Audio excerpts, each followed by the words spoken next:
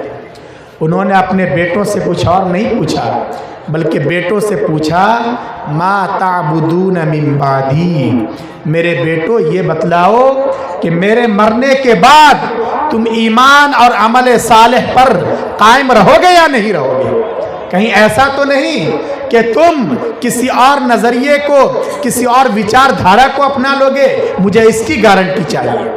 تو اب آپ خود سوچئے، جب ایک نبی کو اپنے بچوں کے بارے میں، اپنی اولاد کے بارے میں اتنی فکر ہے، ان کے ایمان کی، ان کے عمل صالح کی، تو ہم کو اور آپ کو تو اپنی اولاد کے بارے میں اور زیادہ فکر کرنے کی ضرورت ہے۔ ارے ضرورت ہے کہ نہیں ہے؟ اس لیے بچوں کی جو ذمہ داری ہے باپ پر، یہ بہت زیادہ ہے۔ اور یہ ذمہ داری کب سے شروع ہوتی ہے؟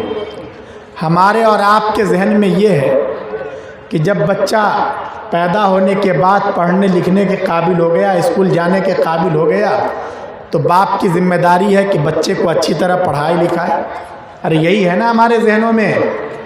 لیکن یاد رکھیے، ذمہ داری یہاں سے شروع نہیں ہوتی، بلکہ باپ پر جو بچے کی ذمہ داری ہے یہ اس وقت سے شروع ہو جاتی ہے جب بچہ ابھی پیدا بھی نہیں ہوا اور اس کا کوئی نام و نشان نہیں ہے۔ اور کیسے اس کا نام و نشان ہو جائے گا؟ جب اس کے ہونے والے باپ کی ابھی شادی ہی نہیں ہوئی ہے تو بیٹا کہاں سے آ جائے گا؟ ابھی شادی اس کے باپ کی نہیں ہوئی ہے، بیٹے کا کوئی عطا پتہ نہیں ہے، لیکن اس سے پہلے شریعت یہ کہتی ہے کہ نوجوان تم آزاد نہیں ہو، تمہارے آنے والے بچے کا تمہارے اوپر حق۔ کیا ہے حق اور اس حق کی ادائیگی کیسے ہوگی؟ اس کے بارے میں حدیث پاک میں رہنمائی کی گئی ہے، اس لیے اس حق کو سمجھنا چاہیے۔ کیا نام ہے؟ اردو سمجھ میں آ رہی ہے کچھ کچھ؟ ہاں کیا نام ہے اس شیخ کا؟ یہ ہرے رومال والے شیخ کیا نام ہے تمہارا؟ سید اسد۔ شادی تو ہو گئی ہے؟ ہاں نہیں ہوئی ہے یا؟ اچھا نہیں ہوئی ہے۔ تو یہ جو ہمارے سید اسد صاحب ہیں ماشاءاللہ جوان ہو رہے ہیں، اب بہت جلد ان کے رشتے آنے شروع ہو جائیں گے۔ تو رشتہ اگر آنے لگے تو یہ اسد میاں آزاد نہیں ہے، یا ان کے ماں باپ یا ان کے دادا کہ جہاں چاہیں وہاں نکاح کر لیں، نہیں، بلکہ حدیث پاک میں بتلایا گیا ہے کہ دیکھو اسد، آئندہ اللہ تبارک و تعالی تمہیں جو اولاد عطا کریں گے، تمہیں جو بیٹا عطا کریں گے، تمہیں جو بیٹی عطا کریں گے، ان کا تمہارے اوپر یہ حق ہے کہ تم آزاد نہیں ہو کہ جس سے جی چاہا اس کے رشتے کو قبول کر لیا، اس کو سندیش اور پیغام بھیج دیا، نہیں، بلکہ بچے کا یہ حق ہے کہ تم اپنے لیے ایسی لڑکی کا انتخاب کرو جس میں دینداری ہو، جس میں تقویٰ ہو، جس میں اللہ کا خوف ہو، جس کی نگاہیں نیچی رہتی ہو، جو دیندار ہو،